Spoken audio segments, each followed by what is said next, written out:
Let me give you our room tour. This is going to be our room and it has 2 double beds. We have a small table here and this is the sitting area and a TV. This is the view from the balcony. And we have another small table here and chairs. This is the sink.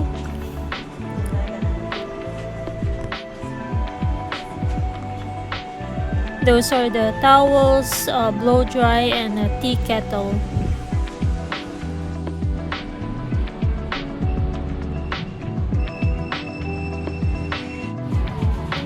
This is our closet. We have some hangers and storage area on top, ironing board, iron.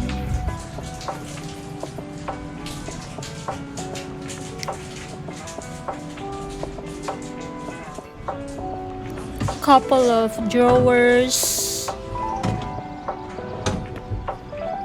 and a safe. We also have microwave, Keurig, and a fridge.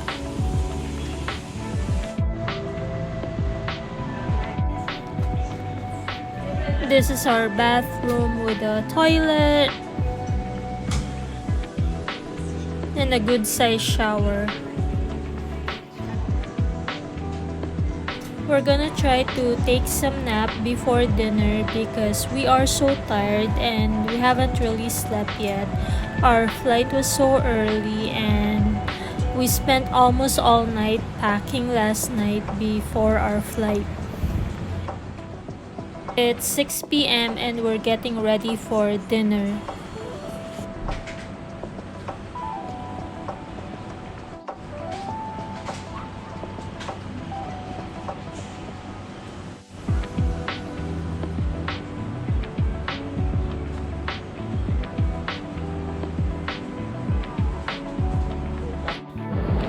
So we're ready for dinner and we're gonna go to Blue Water Shrimp and Seafood, and it's about a mile from the hotel and we're gonna try to walk it.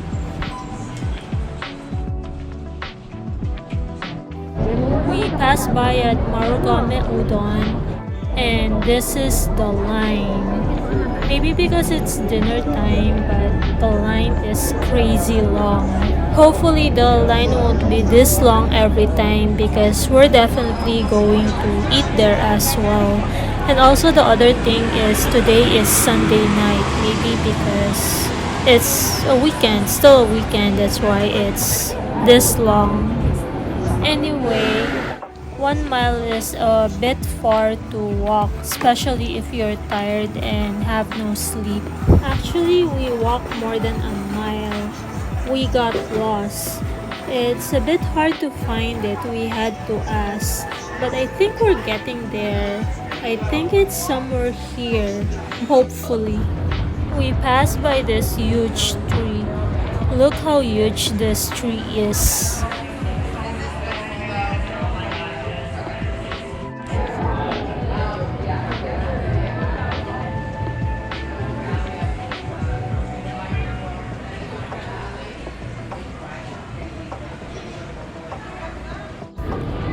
I guess that's what they call this place, Rainbow Bazaar.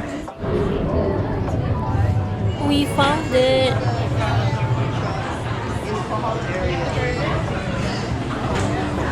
But I think there are no seats. I don't see any available table. And there is a line. This is the line, and thankfully after we order there is already available table for us. We got our order. John got the locomoco, Mom got the fish and chips, and Auntie Lolly got the fish, I think, I'm not sure what kind of fish, and I got the garlic shrimp. Their servings are pretty big. I have this water. the pineapple. Mine is Bottled also. water. Yeah. It's bottled water and what? Pineapple. Pineapple. Mine also is pineapple. How many pineapple? 2? Mine is just How one. many to the table? Mine is one. So two. So 2 pineapple. 2 pineapple and 2 water.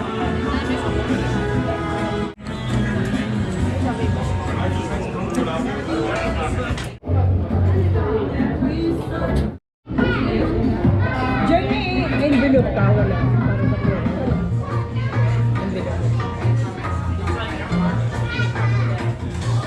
Pa sa ABC meron. Lahat daw na. Kaya nga eh. Sa ABC. Doon tayo sa ABC nga. Pambihirang ABC yan. Pagpunta ko. Saan tayo? Kung ano mo nga ito, street door mo. Dito, lagay mo nga. Oo, naghihintay si Boss ng picture. Boss Tony. Ayan. I highly recommend this restaurant. Everything was so good. But of course, we did not finish our food because the serving is so big. But we took the leftover for to go.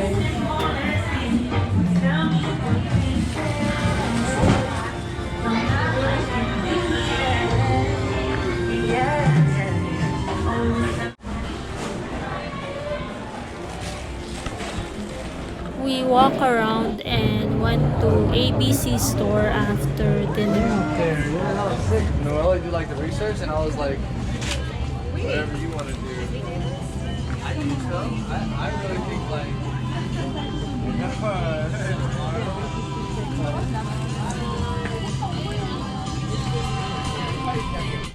And for dessert, we're gonna go to Lapperts.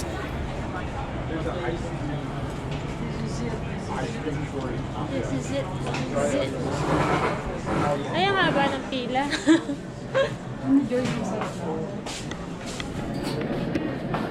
Ooh, I think ito yung line, no? Hanggang doon. Ha? Hanggang doon ang pila. Ay, Diyos ko. Wag na lang. Wag na lang, wag na lang. Paikot ang pila. The line was so long and at first, we decided not to go anymore. Yan ba yung line? Paikot siya. But then we thought that since we're already here, we might as well try it and wait in line. And there are seats while waiting. We could sit on that wall while waiting. It's not like we're standing the whole time. So we just decided to try it.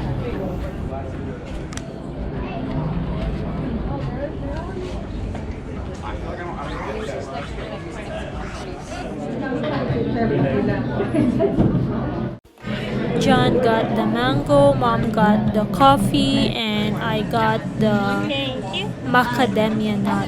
So the macadamia nut is the most famous one. That's what they said. Wala na yata tao. Libre na yata.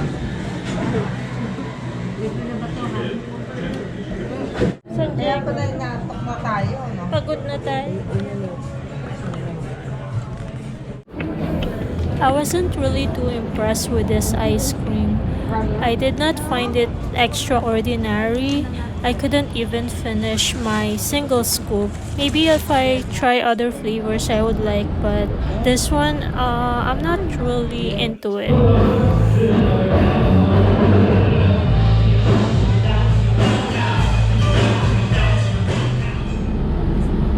On our way back to the hotel, we just took the bus, and there are a lot of buses we can take in this area, and the cost of the ride is $3 each. Thank you.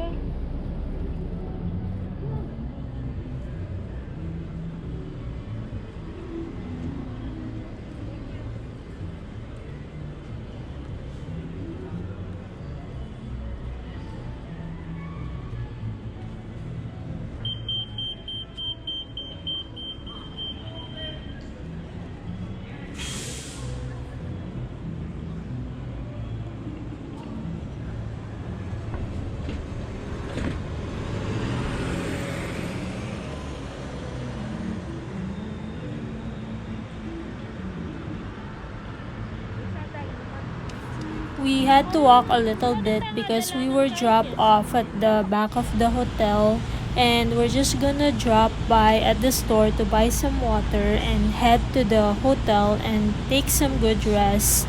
And that's it for day 1 in Honolulu. Thank you guys for watching. Hope to see you on the next one.